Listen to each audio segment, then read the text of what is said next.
I'm not getting the Call this meeting to order. We'll begin with a flag salute. I pledge allegiance to the flag of the United States of America and to the republic for which it stands, one nation, under God, indivisible, with liberty and justice for all.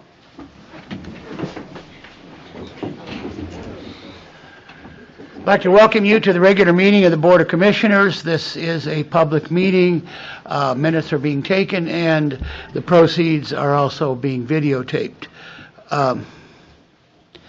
We do have a special presentation that we're going to do today, and we will do that wherever in the agenda it fits.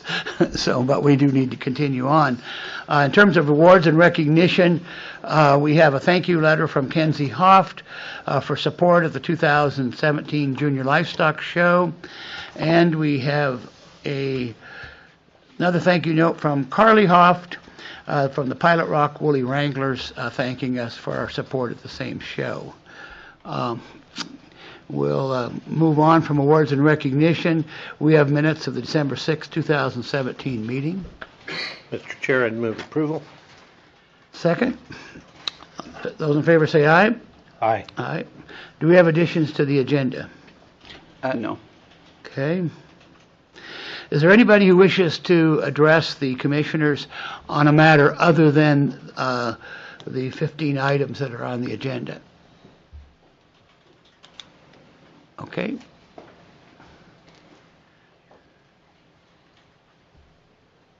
I think we go before we go into item 1, I think we'll do the audit presentation, Cameron. Do you want to make an introduction, Robert?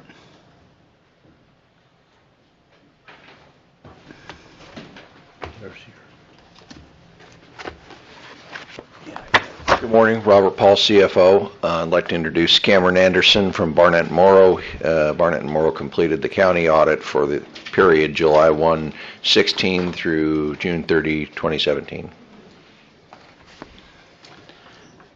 Hello. As Robert said, I'm Cameron Anderson. I'm a shareholder with Barnett & Morrow, and we contracted with the county to complete the financial statement audit and the federally required single audit, because you do receive some federal awards.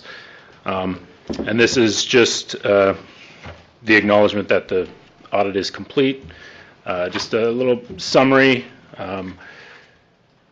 We look at transactions, we look at balances, we confirm balances with various third parties, and then we also prepare the financial statements that are presented in front of you with various letters of opinions. Essentially, we state an opinion on the financial statements, that the financial statements are materially correct. And then also in the back, we also state some opinions that we did not have any findings either federally or over financial statement presentations. So our opinions were unmodified. So do the commissioners have any questions for me, or? No, I had the privilege of sitting through the exit interview, so I think any questions I had have been answered. Commissioner Gibbons, do you have any? We're in good financial shape. Yep. All right. All right. I think the critical piece is that there were no findings. Is that correct? Yep. And there are no adjustments. You know, a lot of times we have adjustments. We didn't even have any adjustments this year. So. Oh, good. Thank you for your work, and I certainly applaud our finance department for their Absolutely. Yep. They're great help to us. So. Thank you. Yep. With that, Mr. Chair, I'd move that we accept the audit report as presented. Second. Those in favor say aye. Aye. Okay, thank you, Cameron, for coming over. All right, we will interrupt our agenda at this point for a special presentation. I will call on Jennifer Olson from our Veterans Department to make the introduction. So I came on board in October of 2016, and shortly thereafter I met with my veteran, Mr. Cook, and he moved me in a way that nobody has moved me in a while. He had some misgivings why he got out of the military. They unjustly dismissed him. And one of the things he asked me to do for him was to change his discharge. And today I would like to present with him something that somebody said you will never get. You come up here, mister. Come on, Spud. Come on up, Spud. I thought I'd just come down here to sign a paper.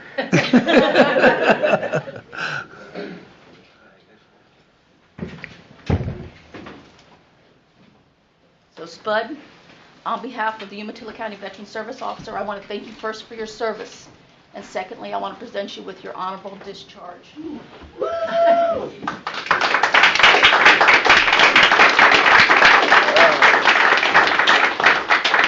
With that is the medal that he should have gotten once he was discharged from the Korean War. That. And George, I want to present to you. Also, it's my pleasure to present you with a 50th anniversary commemorative coin from the Korean War. Thank you, Mr. Murdoch. And we're going to take a break so that we can get a picture of his entire family gathered around him up here. So, if you'll indulge us, we'll Thank you for invite your the family up service. front. Move this so they can take a picture of you with your. Way to go, Dad. Right up here. You did it. If his whole family could come up and just step up here, you two as well. Yep. Yep.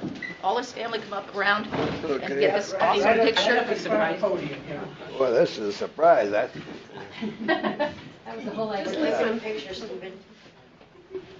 Everybody scooch together around Spud there. Fantastic. All right, you want to come up a little bit? Scoot a little bit. Get close, can't see you in the home. Yep, we need you up front. We can't see you back Martin, there. can't Yep. see. All right, now. All right, I need you out a little bit more. All right, over here. 1, 2. We'll get a couple. Awesome. Thank you.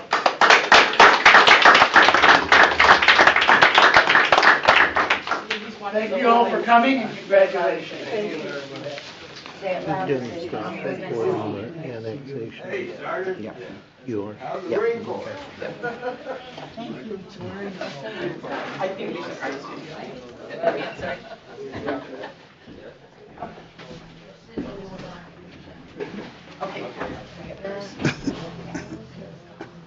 It's a nice way to start the meeting.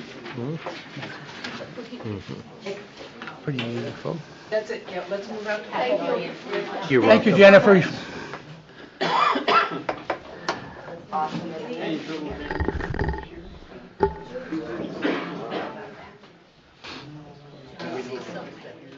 knew you were gonna cry.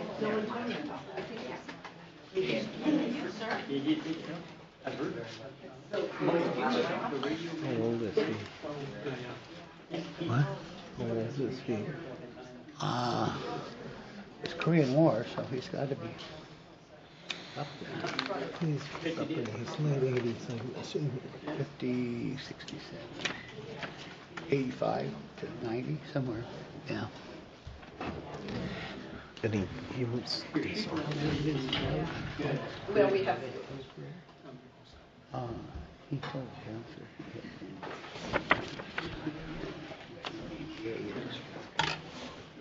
Big deal.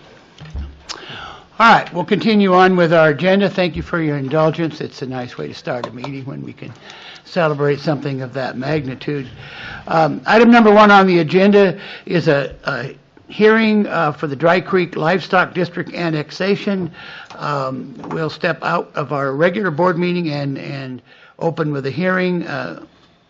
Counselor, are you going to present this? Okay. This is a matter regarding some annexation of property to the Dry Creek Livestock District. The district was formed to limit the running at large of certain livestock within the area, and the county received a petition to annex some property into the livestock district. The petition was signed by all of the property owners that would be in the annexed area. So if the board is in agreement, it can be annexed after a hearing without going to the need of an election. The property owner was sent notice of today's hearing. It was published in the paper, so it is now ready for to conduct the hearing on whether or not the property should be annexed into the livestock district. Okay. Anyone who wishes to speak in favor of the annexation? Anyone who has concerns and wishes to speak against the annexation?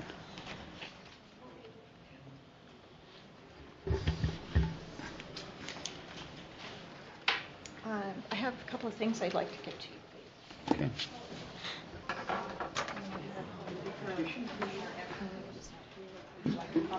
Yeah, well, thank you. Yeah, I'm not going to be able to. Thank you. Please identify yourself. Yes, my name is Cheryl Cosner. I live on Upper Dry Creek. We run livestock. We have about 2,200 acres, and that's currently an open range. We run cattle and sheep. And so I'd like to introduce some of the things that are concerns of ours. The first thing that you should have in your packet is a copy of ORS 607.007, and this is some definitions under the livestock district laws. The first one would be number 1, what the definition of an adequate fence is. And those are structures of masonry, rails, poles, planks, wire, and combination thereof installed and maintained in a condition as to form a continuous guard and defense against ingress and egress of cattle or equine, so on. So with that in mind, and I'd like to also call attention to 2B, which is cattle or equines that are found to be trespassing on land enclosed by an adequate fence. So these are definitions that are within that livestock district law. So on your second page, you should see some photographs, a list, and there's a total of 8. There's two sets of photographs there showing the condition of the fences around this particular proposed annexed property. And there's quite a bit of issues with fences. And so I think that you can be the judge as to whether that would be considered an adequate fence to keep livestock out or keep livestock in. So the concern I have, of course, is we would be sharing a boundary fence with this livestock district. And page 1 of the photographs you're looking at is the boundary fence, the partition fence. And so we would be considered open range. On the other side of this fence would be considered in a livestock district. And so I'm concerned about how that would be managed with the current condition of the fencing.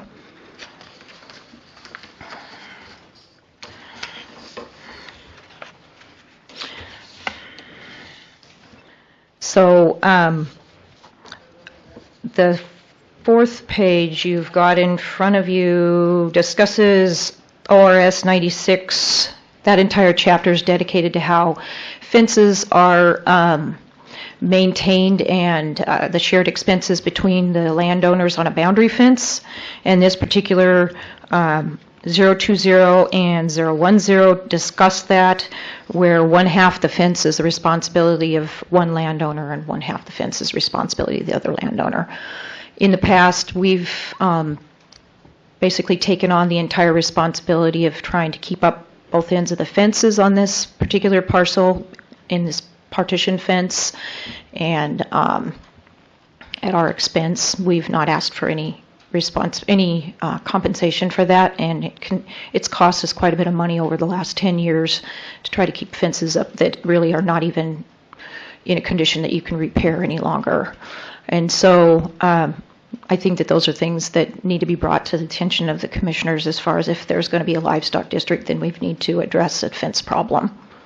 And so there's some questions I do have, for you to consider, who's going to determine the adequacy of the fence line on this.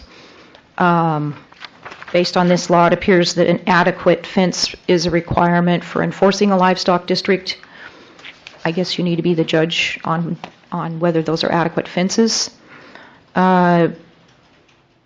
We would be outside this proposed district, but we would butt right up against it. So who interprets the laws and how is that going to be policed?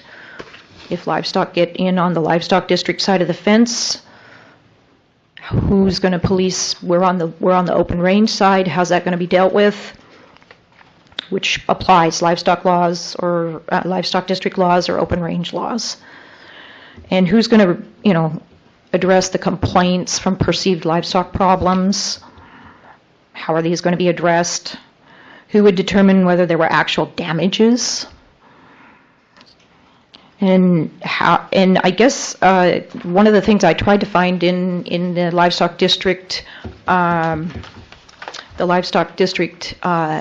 legal language is the definition of an animal running at large is a calf that just escapes from the weaning pen for a day or part of a day. An animal running at large is a little calf slipping between the fence wires, running at large. If a cow is putting her head through the fence, is that a cow running at large? These are all things we've had to deal with, so I think those are questions that need to be addressed in your consideration for this livestock district. Do you have any questions of me? Mrs. Cosner, we have a map in front of us that shows the original district. Sure. Your property, I believe, is tax lot 1900, one of them. Yeah, is that correct? I believe so. I haven't looked at it in a while, but yeah. We do run up and butt against the district maybe for a little ways up on Basket Mountain Road. Okay. At the upper end, down in the canyon on Dry Creek, there's a 38-acre, almost just shy of a 40-acre parcel tax lot that abuts the original district. Is that yours also? It would depend on which side of the road that's on, I guess. I don't know that It's on the north side of the road. I don't think that. That's after you go past the road where you turn and go up to Basket Mountain Road. Oh, You go on up toward the far end of the creek. Is that Llewellyn's property? Yes. If Llewellyn's property is in the livestock district, then we do butt up against it on the other side of that road, yes. Okay. So tell me, how do you deal with issues on your property where it does abut up to the original district? We don't have to. Well, it's the county road is between, the county road is between us and the livestock district on those cases, and we fence. We don't want our livestock on the county road, so we fence them off the county road. We do have one small parcel that is across the road that we allow Llewellyn's to use. Maybe 9 acres or something like that. Would it be helpful to put the map up on that screen? Yeah. So they can look at it also. Yeah. Mm-hmm. Yeah. Yeah, right. It's that one. You have to just keep going down. Right there. The proposed district, of course, is the Ganaway property. And down in the very bottom, of course, is the older Dry Creek Road. There's the road going up to connect the Basket Mountain Road. Parcel 1900 and parcel 2300, do those belong to you folks? Yeah, they do. Okay. So you abut the original livestock district at the northeast end of your parcel 2300.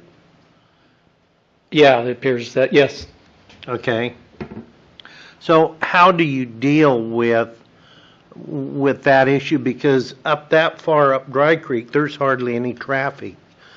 In fact, there's a locked gate, I believe, at that point. So how do you deal with the animals? You're not worried too much about traffic. It's pretty limited. So how do you deal with abutting the original district up at that end? Well, it's, as I say, it's bordering the county road, and we don't want our cattle straying in onto the road and across the road into the neighbors, so we maintain a fence along the county road. Okay. And of course, and that's Basket Mountain Road up at that upper end. Yes. That's pretty steep ground up in there. It's steep and rocky, it's range ground, that's all it's good for. So the Ganaway property is also fairly steep and rocky, but I have to ask you what has transpired that Ganaways have Mrs. Ganaway has wanted to put this into the district. I wished I knew. I mean, occasionally we get livestock over there. As you can see by the photos of the fences, that is going to be the case. We get them out as soon as we can, and we have did the best we can to repair the fence. I've put steel in it, I've put stays in it. I send my hired man up there to stretch up wires and do what I can, put in staples. But as you all know, when you get 100-year-old posts and lumber, they don't hold staples very well anymore. So, it's just kind of a train wreck. In the past, probably 14 years ago or something or other, I gave Dan Ganaway probably, I think, 50 steel posts or better. Said, here, take these, put them in. I don't even know if they ever made it into the fence. So we've done our best to keep livestock off there as best we can given the circumstances. Not only, is the fences in poor shape, you also have the wildlife and everything to take their toll on it. About a month ago, I see a herd of about 40 head of elk come across hers and into ours. And I'm sure most of you know how much damage a herd of elk can do to a fence. So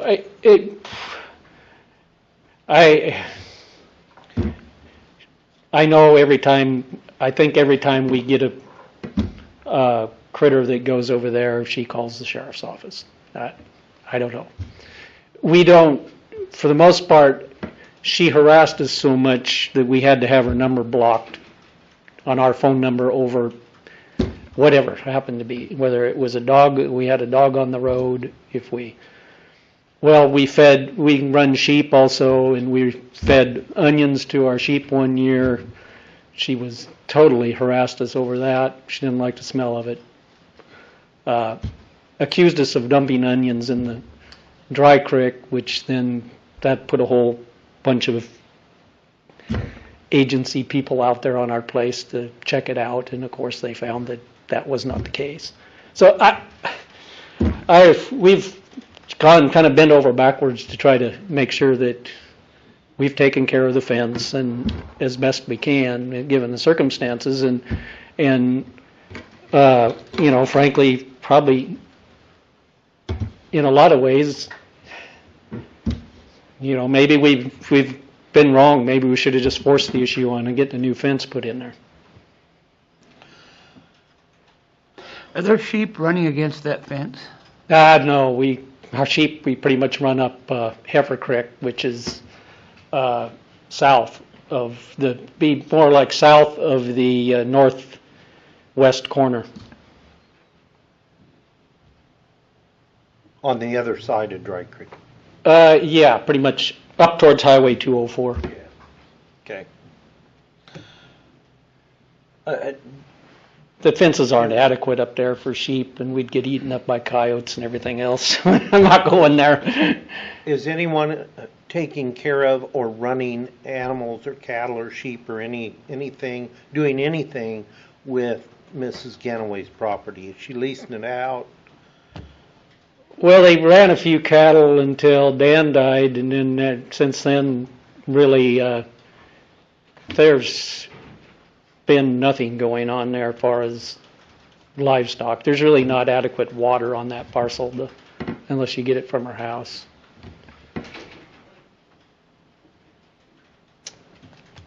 Okay, I don't have any other comments. Okay, anyone, thank you. You're welcome. Anyone else who wishes to speak? I know we have some of our sheriff staff here. Have you been involved in any complaints regarding this property? Because I'd like to hear, if you have, to get a little better perspective. None of them have been brought to my attention, no. Okay.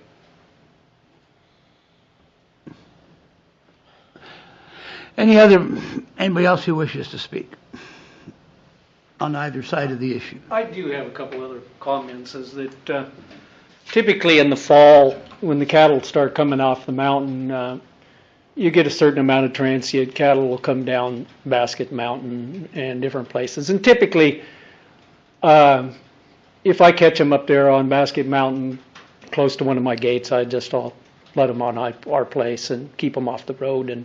And when we get them to a point where we can get the brands read and stuff, I get them down to the corral and people come pick them up. And pretty much we have the same policy up close to 204 at any time of the year. If there's cattle on 204 and they're close to our property, I tell people to just put them on our property. I don't care whose they are. I just want them off the highway so they're not getting killed. And I know Tom Reitman on the other side of 204 pretty much has the same policy. And so there's always a few cattle that, they're moving about. Even though there's herd districts up there all around us, the fences are typically range fences. And so cattle move around a bit. And so neighbors and everybody just kind of lets it be, and we get everybody straightened out come fall. Thank you. Any other comment? All right, I'll close the hearing and we can deliberate. I'm kind of probably relying on you because you know more about livestock districts. If you look at the whole scheme of things and you look at that little parcel, common sense would say, well, let's just include it. But I got to tell you, I'm not pleased about putting property owners at odds with each other, and I guess I don't want to be in a position. I've dealt with Mrs. Ganaway. I've dealt with the property. And I am familiar with the area.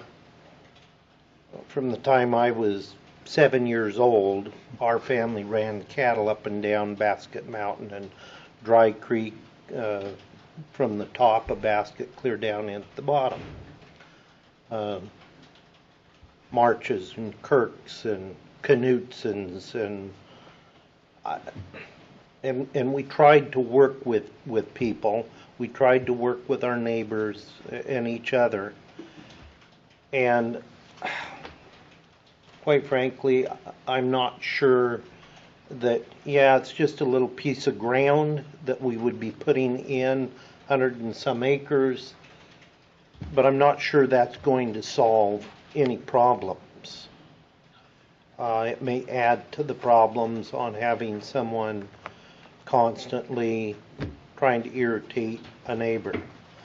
I'm not sure I have any answers for you folks to how to tell you how to make it better with your neighbor.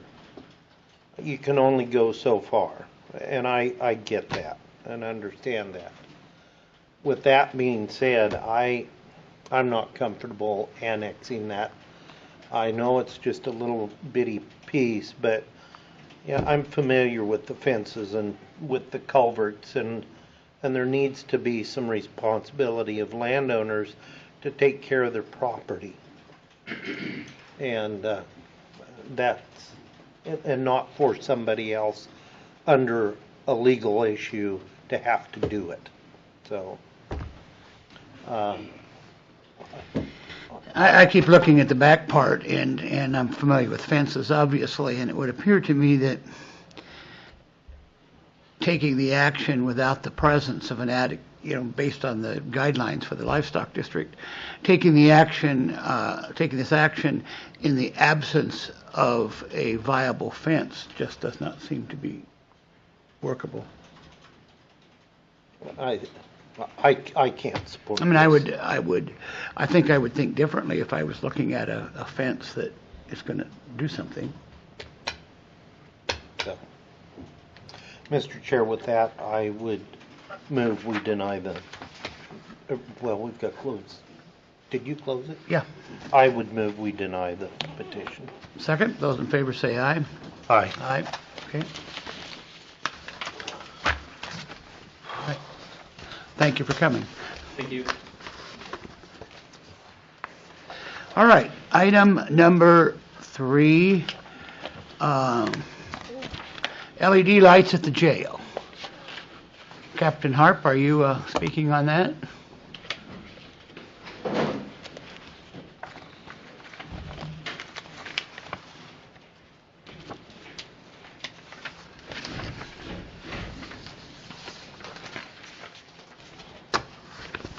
Morning, Commissioners.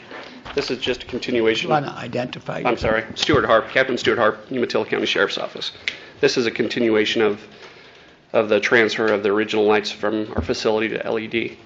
This particular one is replacing the lights in dorm 100 and dorm 800. The ones that are in there, there's about half of them are already burned out, and it costs about the same to replace them with the LEDs as it does to replace the ballast on the ones that are currently out. And in this particular case, we'll also, we believe, qualify for the Energy Trust Grant, which is 50%. Okay, questions of Captain Harp? Do I have a motion? I would move approval. Second, those in favor say aye. Aye. Thank you. Thank you. I'm having a little tough time. I'm realizing I'm the one that has to make. You're going to make all the motions, yes. motions. You are. I would like to, we're doing fine so far, but I would like to remind anybody who intends to present, I was visited upon by the IT department earlier this morning, reminding me that everyone has to come to the microphone or they cannot get your voice on the recording. So please, if you have something to share with us, come to the mic. Item 4, post-PERS employment. Is that you, Captain Williamson?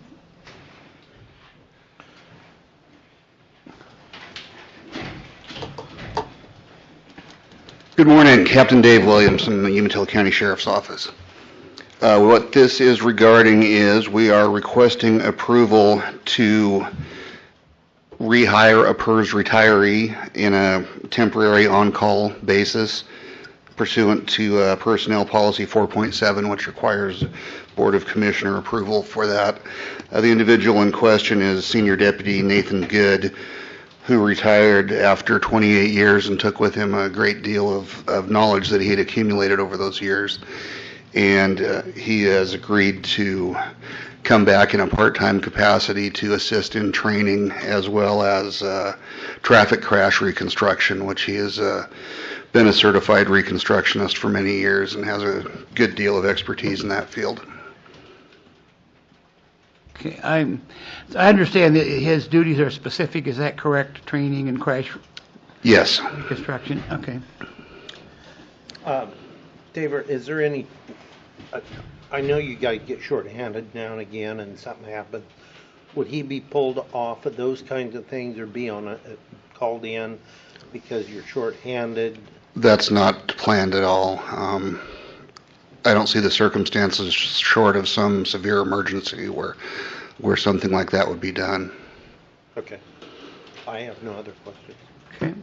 Do I have a motion to that effect? And I think it's important that we kind of narrow it to what the proposed duties are. Yes, I agree. I'm going to read this so I don't miss anything.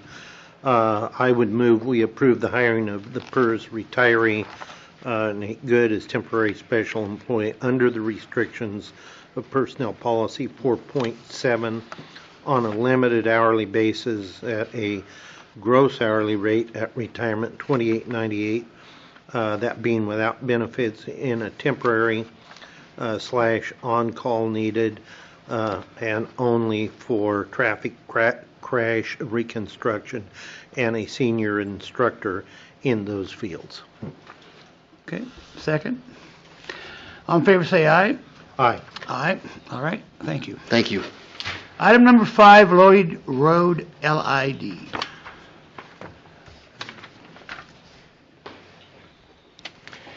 Matt Kenny, Umatilla County Public Works Department. So, the county received a petition for forming a local improvement district for Lloyd Road. The petition was referred to the Public Works Department on October 4th to investigate and report back to the board. We contracted Anderson Perry and Associates to perform the scope and fee, the estimate for this project. They got back to us beginning of January, so I've kind of fine-tuned the report and updated it to include those facts, and that's what's being presented here today for you guys' review. There's a few things that have changed since the beginning, since we've met last. It's been a while. There's 3 tax lots on this particular LID that were originally included in the original petition. The owners lived at the end of King Lane, and they had an irrevocable consent agreement for King Lane. It was thought that it was for Lloyd Road, but it's not. It's for King Lane. So those folks have been removed from the petition for that reason. There's also 1 tax lot that has gone in foreclosure. So they had originally signed the petition as well, but they are now removed from the petition for that reason. Is that the one under new ownership? Yes. Okay. Yep. It's owned by the bank right now. It's like mid-first. Where is this? I'm sorry? Where is this? This is between Highway 207 and Minnehaha Road, just outside of Hermiston. Oh, okay. And it's currently a gravel road. There are a couple portions that have an oil mat on it, but for the most part, it's a pure gravel road. And the petitioners were virtually looking to have it improved to be paved at a 24-foot wide paved road with 2-foot shoulders.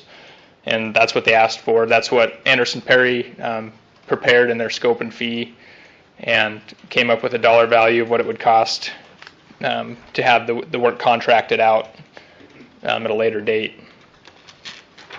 So that's kind of where we're at today. Those few things changed. The owners changed, but the percentages still meet the ORS requirements if we take away those 4 tax lots, so that's not an issue. But I just wanted to make sure and note that. If we scroll down to page, I have a map shortly after the petition. Is it page 12? Is that what you're... Yeah, I think, let's see. Yeah, page 12. It's just this is kind of a visual representation of who's for it and who's against it. It's 12 of the report. Yeah, so that's Down further. There it is. So those parcels in red indicate those who did not sign the petition and are assumed disapproval. The parcels highlighted in green are those who did sign the petition in approval. So it did meet the standard? It met the standard 60%, yeah, in all cases, even with the removal of those 4 additional tax lots that were originally included.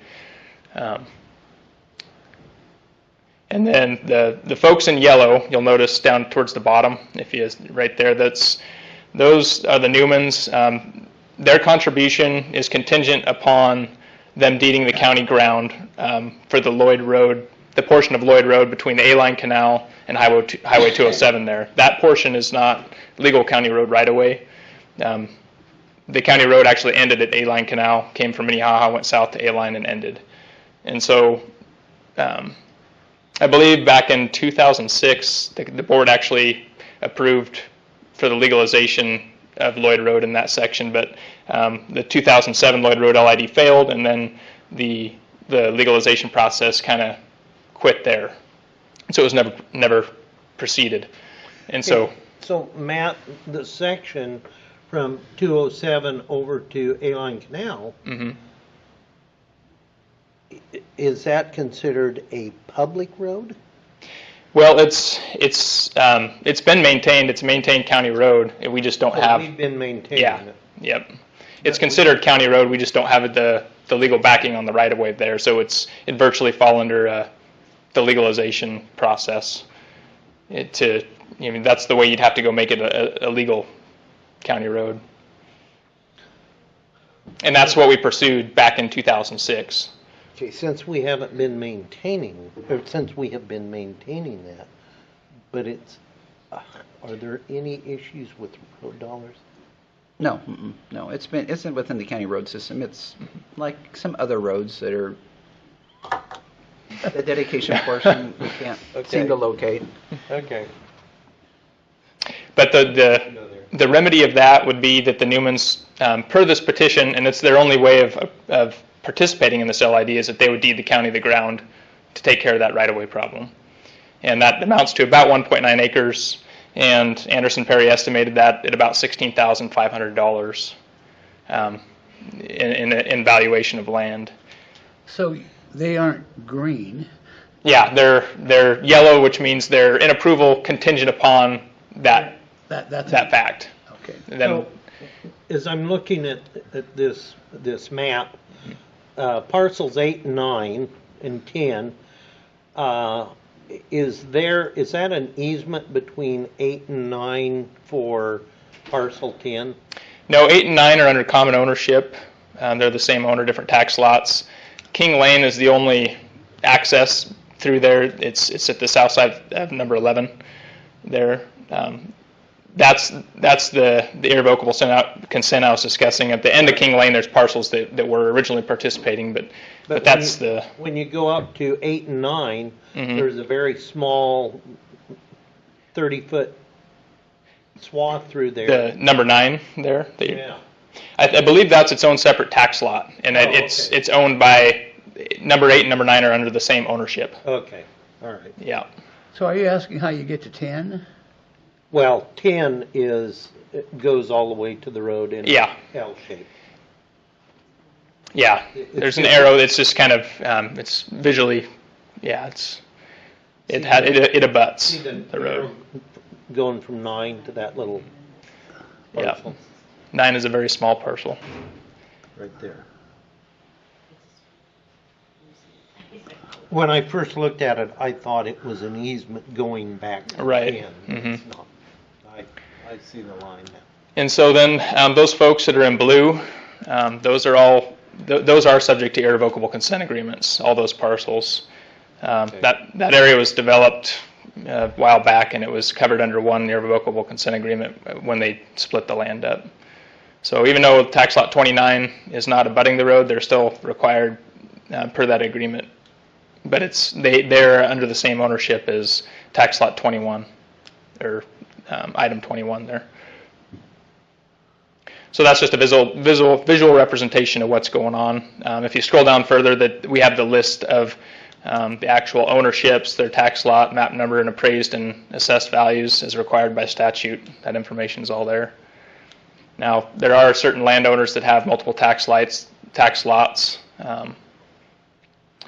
And as you can see there, that's the one in yellow is the one that went under foreclosure. So they're an assumed no for the percentage calculations. But Would you go back up to the beginning of that list? There was one that was red, yeah. mhm. Okay, so all right.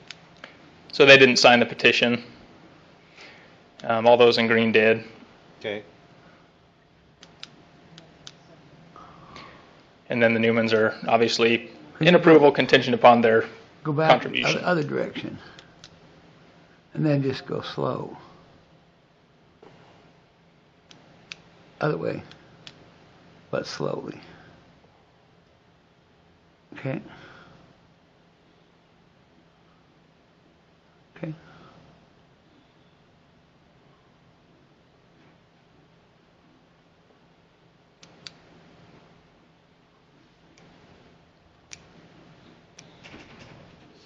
I think Scott and Jim Miller. Scott is done first. So This isn't the road we had all the people here talking? Oh, No, that was McKinney Road. oh, okay. And are you ready for a motion? I was going to present real quick just the estimate, the cost estimate. The estimated value for the project came to about $342,000. This was provided to us by Anderson Perry. And just so you know, that was divvied up. It was our recommendation that we did it on a per owner basis. That was 25 different owners so that everybody has the same cost. Doesn't matter how much frontage they own, because there are certain parcels that own a substantial amount of frontage that don't even live out there, the Newmans for one, and then other tax lots that have multiple tax lots, so they'd virtually be getting double charged. So on a per tax lot basis, it divvies it up nicely between those folks that actually live out there. So that was the recommended assessment, and I believe it came to little over $13,500 Per owner. per owner, and that's just an estimate, and that kind of shows that the $16,500 worth of land that the Newmans would contribute is comparable to what those other folks would be paying. So that would be the recommendation, and at this point we're just waiting for further direction from you so that we can send out the correspondence to all the landowners. I'll send them a copy of the report, probably a ballot that will say, would you like to participate or not, and then any other information that we may receive, then I can present back to you at a later date. Okay. All right. Mr. Chair, I would move we proceed with our road department getting information. We proceed with the formation and refer matter for the local improvement district on Lloyd Road to property owners for vote. Second, those in favor say aye. Aye. Aye, okay. Thanks. Thank you. Item number 6, hammer attachment purchase. This is coming before the board. Normally, Tom Fellows would be reporting on it, but he was called away on an emergency and was not able to be here today. Basically, previously the board had authorized the request for proposals to be issued for a new hydraulic hammer attachment. 2 proposals were received from 2 different companies, Modern Machinery and Pape Machinery. And Pape quoted 2 different sizes, a 15 for $16,400 and a smaller BX10 for $13,500, both built by BTI. And then Modern Machinery quoted a MBX15 built by Stanley for $14,000. The department felt that the 2 15s were comparable, so they went to go with the 15 and go with the smaller quote of $14,000. So they're recommending that the 2018 Stanley MBX15 hydraulic hammer be purchased from Modern Machinery for the amount of $14,000. I'd move approval. Second, those in favor say aye. Aye. Aye, okay. Item number 7, election payable. Dan and I had something else and didn't want to be here. Did you want to go ahead and skip those and move on to the reclass number 9? He didn't want to be here, you said? Well, he had something else he had to go to. So we're not going to do them? Yeah, if we can just come back and just deal with the ones that are here. Okay. All right. What reclass a personal property appraiser? Paul Chalmers, Director of Assessment and Taxation for Umatilla County. This is a personal property appraiser. What's taken place is I assigned this individual some additional duties about a year ago to fulfill before we'd even consider looking at this reclassification. This individual has fulfilled those duties. This individual is doing much more technical work than just plain clerical staff. Front office staff who are at a range 16. She does audit provisions out in the field and has done that timely and proficiently, and also is picking up additional duties with regards to our potential point F2 FTE that we have available. So I have no intention of requesting to fill that point F2 FTE in the 17-18 or 18-19 year. That was actually budgeted for the 17-18 year to bring that person on. We don't plan to fill that position. What's the net savings? Of the .42, do you have any idea, Jennifer, off the top of your head? It's probably 25 to 30,000 with benefits. Mr. Chair, I'd move approval. Second. All in favor, say aye. Aye. Aye. Thank you. I like the term, you don't intend to fill it in your lifetime.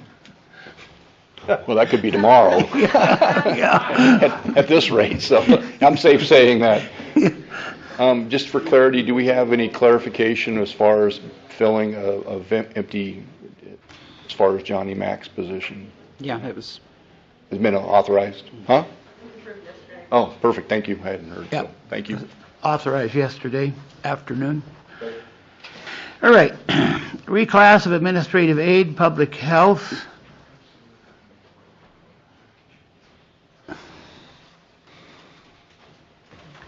Please identify yourselves. Jim Setzer, Joe Fumaro, Environmental Health Supervisor for County Public Health Department. So we're asking to reclassify the front office support position that handles all of the EH front office work for us. Basically, over the past 2 years, that position, the duties that we've asked that position to do have been increasing. And with the pickup of the septic program a year ago, those duties increased then again. The benefit to us of having that position performing these additional duties is it takes that time away from me so that I can be out in the field supervising our field staff and performing inspections myself rather than being in the office taking care of a lot of this stuff. Have the out in the field inspections, the number of sites increased? They have, not hugely so. What has increased is the number of inspections that we conduct. Past staff, based on staffing levels that were here, the inspections that were conducted were not capable of being conducted as properly or as numerous as is actually required by the state as far as re-inspections and follow-ups and so forth, simply because they didn't have staff to handle it, and it became a prioritizing standpoint. And we are on a much more full round basis covering those inspections more completely at this time. And you're getting ready, I'm assuming, to start ramping up for spring and summer activities. So. Yeah, January, February, March are kind of our slow months. I say slow. We ramp up some of our food inspections these months to accommodate for temporary events, increases in septic, swimming pools, and so forth that really get going through the spring and then pretty much through October. Is a septic about what you projected? As far as totality, it's extremely close to what our projected numbers and everything was. I believe the revenue numbers of the first full year, based on our projections, were in the black by $14. So it doesn't get much closer than that. Well, I understand that you took it over to expedite we did inspections, we did. And early on we heard glowing reports and haven't heard anything since. And we do occasionally get comments from some people. Usually it's the same people who voiced some happiness at the beginning, where they're just still very happy and tickled that we took the program on. I think in terms of responsiveness to the community, I think we're meeting the expectations of the community, which my understanding is, not having been here, we're fairly low, and we're exceeding those at this point. I think the timing for this is such that the person currently filling the job, the misclassified, if you will, job is leaving, so we want to get the reclassification so that as we go forward in hiring, we bring somebody on at the appropriate level and the appropriate classification. Okay. You know, this always kind of been in the back of my mind, not so much related to this. I still have to ask, how do you track down our mobile sandwich vendors that are on one corner one day and 2 miles down the road the next day? So we're not just always sandwiches, successful. Commissioner. We're not always successful in doing that. But between staff being out and about, I mean, frequently, I'm in and out of the office a lot. Our field staff are typically, people often wonder, what are they up to? Because they don't see them. Yeah. And so occasionally we come across them while we're visiting other places. Social media is huge. We search their Facebook page. Usually those guys who move around a lot, they're trying to let their customers know where they're going to be. And so we try to track them down in the same method. And by and large, I think most of these folks want to follow the rules and the regs and the law. We don't have too many gypsy corn dog trucks running around the county, I assure you. We have a few. We've had. That's not the object of today's discussion. Right, but I was curious. Yeah, of course. Okay. Could I have a motion? On what? Well, let's get to the issue at hand. Mr. Chair, I move approval of the request to reclassify to an assistant 3. Second, all in favor say aye. It's from So an it's going assistant from a 3. 3 to an administrative aide. Excuse me, 3 to an administrative aide. Okay, all in favor say aye. Aye. Aye. Okay, Thank you. Thank you. thank you. Jennifer, do you have something on here? Okay, then we'll go back to the election payable. Is that all right, Council? Yes. Okay, We don't have any choice on it. well, We could not. we had exhausted the interested parties.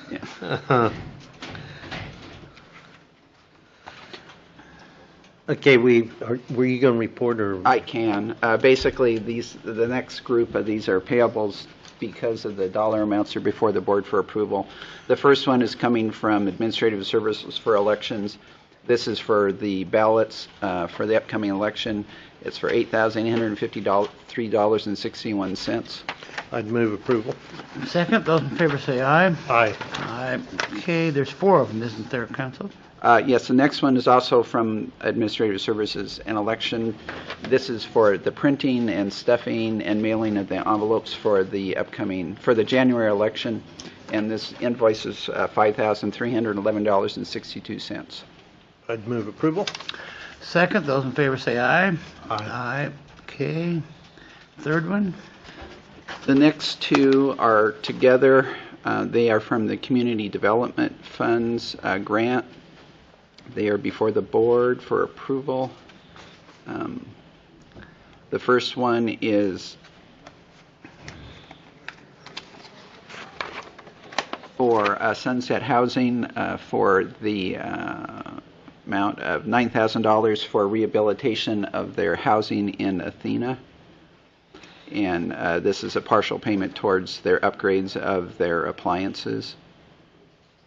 And the second payable is to the Helix Advancement Partnership Network, and this is for them to renovate the old school building, which is their city hall, and this is for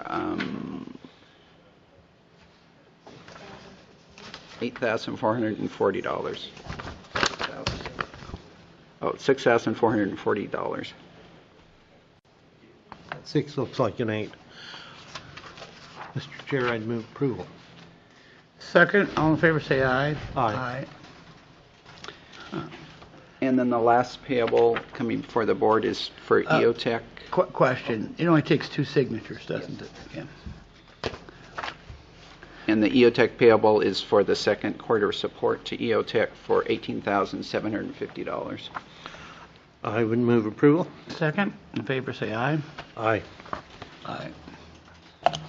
I was momentarily confused because I'd seen that one, but I think it's a Wild Horse grant also, that request. All right, item 13, Director's Designation. This is coming before the board at the request of Lifeways. They periodically update those employees of Lifeways that have the ability to place a director's hold on an alleged mentally ill individual, and they provided the names of the employees, and it's before the board for formal approval. Do I have a motion? I would move approval, Mr. Chair. Is there a second? I second it. All in favor, say aye. Aye. Board. Now, the moment we've all been waiting for. We'll adjourn into a hearing for supplemental budgets. Good morning, Commissioners. Robert Paul, CFO. This morning there are 10 supplemental budgets before you. The notice of supplemental budget appeared in the January 10th issue of the East Oregonian, and the orders are as such. Budget Order 2018-19, Corrections Fund, Community Corrections. The Community Corrections Program requires a supplemental budget to appropriate funding not known at the adoption of the budget. This requires an increase in beginning balance of $676,437, an increase in state revenues of $266,353, an increase in personnel services of $159,589, an increase in materials and services of $20,772, an increase in capital outlay of $67,000, and an increase in contingency of $678,929, and a decrease in local revenue of $6,500. Budget Order 2018-20, Corrections Fund, Drug Court. The Drug Court program requires a supplemental budget to appropriate funding not known at the adoption of the budget. This requires an increase in local revenues of $126,000 and an increase in materials and services of $126,000. Budget Order 2018-21, Corrections Fund, Transition House. The Transition House program requires a supplemental budget to appropriate funding not known at the adoption of the budget. This requires increases in beginning balance of $1,645, increase in materials and services of $2,900, and a decrease in contingency of $6,255. Melinda, can you move those up?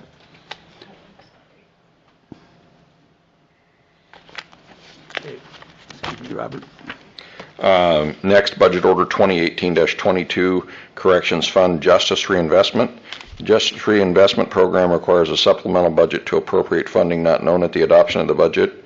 This requires increases in the beginning balance of $31,149, increase in materials and services of $62,105, a decrease in local revenues of $2,870, a decrease in state revenues of $129,562, a decrease in personnel services of $85,455, and a decrease in contingency of $77,933.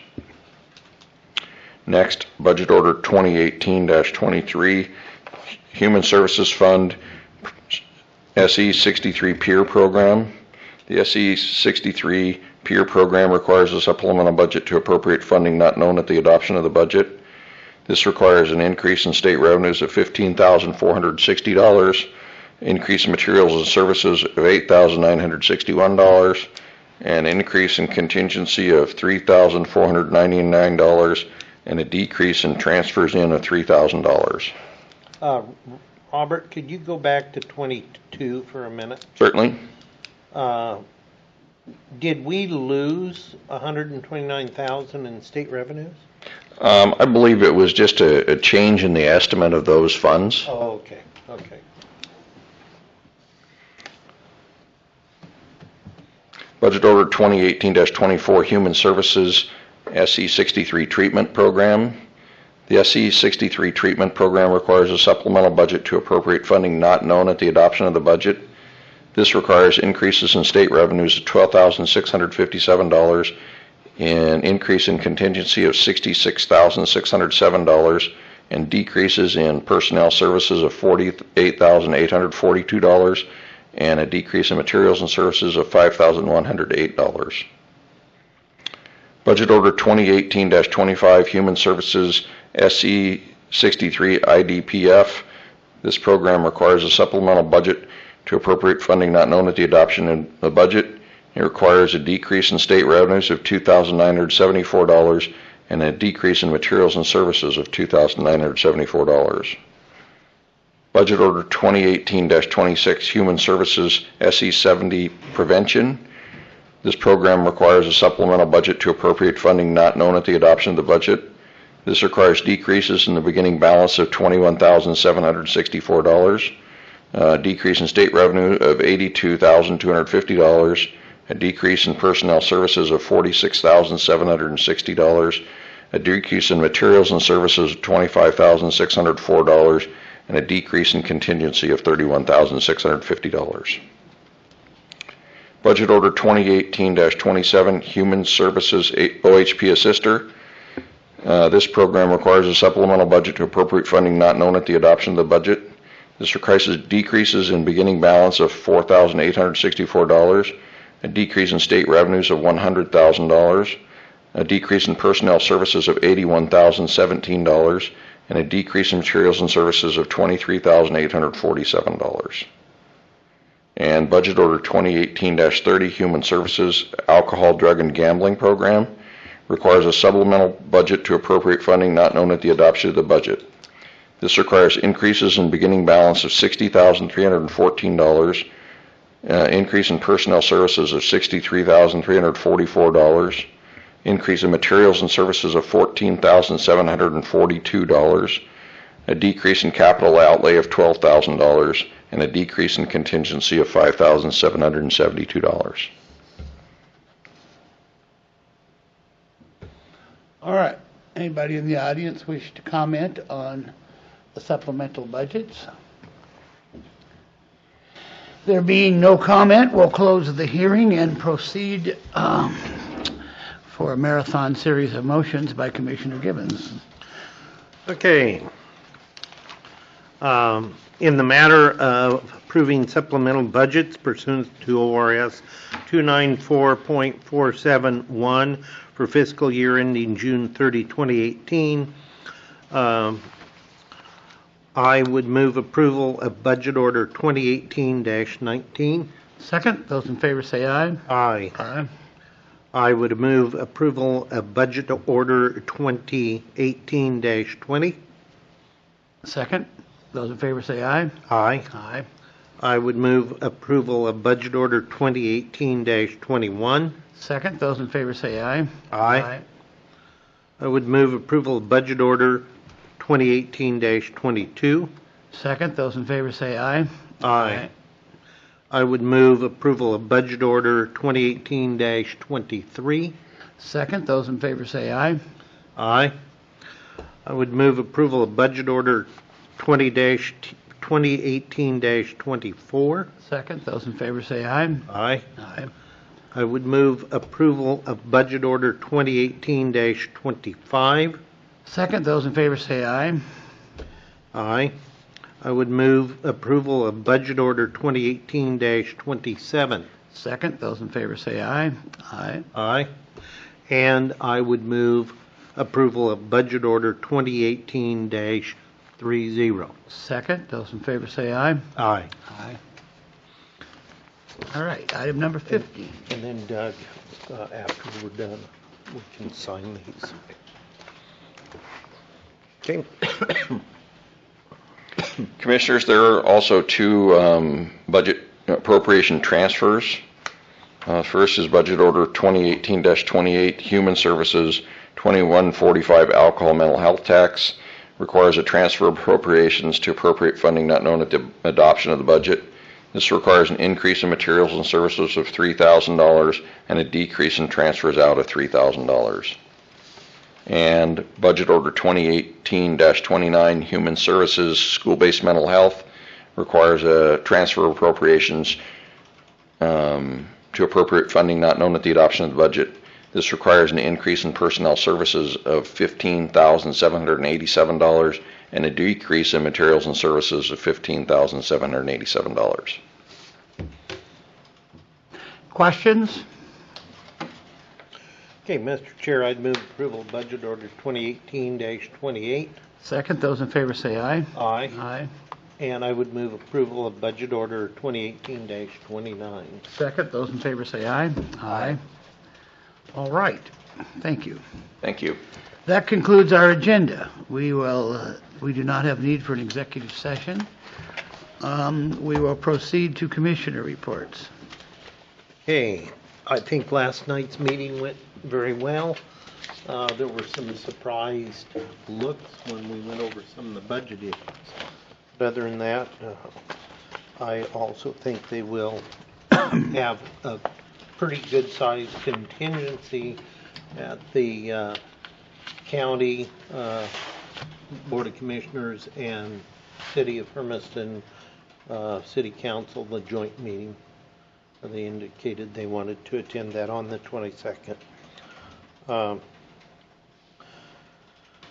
So with that, that's the only thing I have tomorrow. There's a phone conference with the Eastern Oregon Counties Association scheduled for 9 o'clock. I will sit in on that. I'm still a little concerned about the direction that's going to go. Are we asking, have we indicated our We have. concern about continuing to be membership? Yep. All right. Did that at AOC. Okay, I think the only other major issue we have confronting us besides our conversation about EOTech is Lifeways. On Friday afternoon, the police chiefs and Gobi personnel, Lifeways personnel, and myself will all be meeting at the community room of City Hall. So Tomorrow. Friday. Friday. I think that's between the two. And today, the SIP committee is meeting with Hermiston Fire, Umatilla County. Umatilla County Fire District number one today. Other than that, I think that's all we have. Okay. Stand adjourned.